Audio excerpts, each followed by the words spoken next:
It is Wednesday, April 21st, 2021, and you are tuned into DIRTRACKR Daily. I'm Justin Fiedler. Tuesday turned into a wild news day with drivers in and out of rides, people off tours, races changing, and more. So let's get you up to speed on what went down. First up, yesterday we found out there will be no Hoosier Hundred at the Indiana State Fairgrounds this season. Originally scheduled for May 27th, the USAC Silver Crown race is now being moved to the Terre Haute Action Track and will be renamed the Sumar Classic. The final Hoosier Hundred was supposed to have been the 2019 edition, but COVID delayed construction at the facility in 2020, allowing the event to run, and we were treated to an epic race. Kyle Larson drove from 22nd on the grid, battled both Kevin Thomas Jr. and CJ Leary, eventually leading 37 laps and taking the win. Series officials had hoped to hold the event again in 2021, but the construction at the Indiana State Fairgrounds is back on track, and the project includes turning the dirt track into a crushed limestone surface to provide for year-round harness racing and more parking for other fairgrounds events. Moving the race to Terre Haute now creates a two-night show, with Wednesday, May 26th, featuring the USAC National Sprint Cars and the Tony Holman Classic, followed by the Sumar Classic for Silver Crown on Thursday. Certainly sucks to lose such an iconic event, but kudos to USAC for making the audible and creating the event at Terre Haute. For more information on the announcement, visit usacracing.com. Silver Crown track change dropped around 2:30 p.m. Eastern and was just the first of several more news bits that happened over the next few hours. Next up was the announcement that Scott Bloomquist is dropping off the World of Outlaws Late Model Series full-time. No specific reason was given, and the team will spend the rest of the season hitting up major events and picking and choosing their schedule. A revised slate of races is available at scottbloomquistracing.com, with the team's next event being the World of Outlaws race at Boone Speedway on April 30th and May 1st. Bloomquist was a full-time outlaw last season for the first time since 2004, originally partnering with Chris Madden to take on the series with backing from Dryden. That partnership fizzled pretty quickly, but Bloomquist stayed on the tour, eventually finishing 8th in the standings. In 11 starts this season, Bloomquist had just one top 5 and one top 10, plus a 4th in the split field race at Cherokee in March. He currently sits 10th in the outlaw point standings. As we talked about a few weeks ago, it is not uncommon to see drivers fall off the National Series if things aren't going their way. Bloomquist is just another example of that. In his past 61 appearances with the Outlaws, he had just the lone win at Thunder Mountain in 2020, with 15 top 5s and 26 top 10s. Going forward, Bloomquist will run a mixture of races, including with the Outlaws and Lucas, plus big events like the World 100, Dirt Late Model Dream, Texas Dirt Nationals, and more.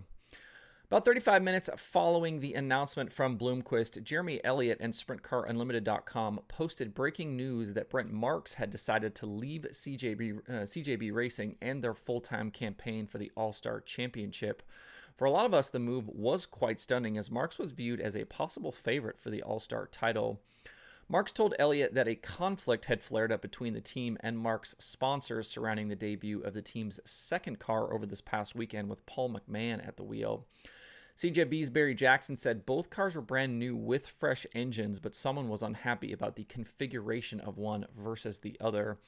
So instead of letting the conflict simmer, Marks made the decision to leave, so the team has time to regroup with the All-Stars not racing this weekend. Jackson said he isn't sure where the 5 team will go from here, but CJB will be at Bristol this weekend with the 23 car and Paul McMahon. As for Marks, he ran full-time a few years ago with the Outlaws in his own equipment, and his plan is to put that team back together. He's going to try and race this weekend at Port Royal and Selinsgrove, and then run a pick-and-choose schedule the remainder of the season that will include the Outlaws, All-Stars, and Pennsylvania shows.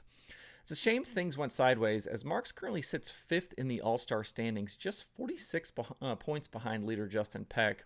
He had 2 top 5s and 5 top 10s in 10 series starts this season to go along with several good finishes with the Outlaws. Going forward, expect McMahon to be fast in the CJB 23 car. He finished 5th at Virginia Motor Speedway, 10th at Williams Grove, and 3rd at Bedford with the All-Stars last weekend. To see more on the story, visit SprintCarUnlimited.com. And then around 4:30 p.m. Eastern yesterday, Dirt on Dirt tweeted out their story that Darrell, Lanigan, and Viper Motorsports were parting ways and that the team was hiring Max Blair to replace Lanigan. Lanigan joined Viper in 2020 with support from Barry Wright race cars, eventually ending the season 6th in World of Outlaws points with a win, 12 top 5s, and 24 top 10s in 38 appearances. For this season, the team decided to split from Barry Wright and move to Rocket Chassis, but that change didn't produce immediate results. Through the first 11 Outlaw races, Lanigan is 8th in the standings with just 1 top 5 and 4 top 10 finishes. With Blair now jumping in the seat, the Viper team will focus on the ULMS Late Model Series, which runs mostly in Pennsylvania.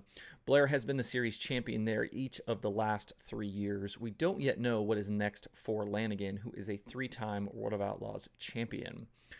Losing Lanigan and Bloomquist drops the Outlaws to 13 drivers now that have made all of the races to this point.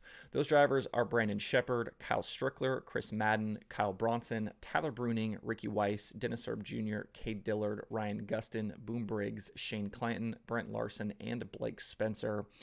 I know there's still some questions about Bruning and Clanton, with Clanton recently telling Dirt on Dirt he isn't sure what their plans are as a team just yet. I'm also not sure about Bronson, as he was a full-timer with Lucas last season and is currently 5th in the standings over there. So losing Bronson makes that 12 drivers, with the potential to go to 10 if Clanton and Bruning bail to Lucas as well. The Outlaws and Lucas are scheduled against each other this weekend for the first time in 2021, so we'll know for sure where everything stands on Friday. So there you go, a wild Tuesday summed up with everything that went down. There are a bunch of new Dirt Racing podcast episodes to listen to this week, including Kendra Jacobs on Wing Nation, James McFadden on Open Red, Tyler Bachman on Stick Signals. There's a new episode of Dirt on Dirt's Dirt Reporters. Forward Bite has Greg Satterley. The Dirt from Knoxville has Jamie Ball and Tyler Gronendike. Ohio Dirt has Henry Malquet. QuickTime has Tony Bachhoven, Passing Points has Alex Sewell, and there are new episodes of The Dirt Nerds, Wednesdays with Wayne, and the Midwest Autosports podcast. To see the full list of shows and episodes with links to listen, check out DIRTRACKR.com/podcasts. Speaking of other dirt racing podcasts, I've got a new Conversations episode that I'll drop a little later today. This one featuring Jacob Horde of OhioDirt.com and the Ohio Dirt Track podcast. We talked about the Brent Marks move, the All-Star season to date, who to watch at the various Ohio tracks, the California-Ohio Sprint Car Pipeline, and more. You can find that episode a little later today in the podcast feed and youtube.com/DirtTracker. There are 2 items on the streaming schedule today. Dirt Vision has Dirt Car Esports action featuring Big Block Modifieds at Lernerville on iRacing, and Flow has Flow Racing 24/7. To see the full daily streaming schedule with links to watch, visit DirtTracker.com/watch tonight. That's it for the show today. Hope everybody has a good Wednesday. If you have thoughts about the topics on today's show, leave them in the comments below or tweet at me. You can find DIRTRACKR Daily where you get podcasts, plus YouTube and Facebook. If you like what I'm doing, please subscribe and leave a review. You can email the show at info@dirttracker.com. I do check those every single day. You can follow Dirt Tracker on Twitter, Instagram, Facebook, and TikTok at Dirt Tracker. And you can check the website for all kinds of cool dirt racing stuff by visiting dirttracker.com. Thanks everybody for tuning in. I'll see you tomorrow for more DIRTRACKR Daily.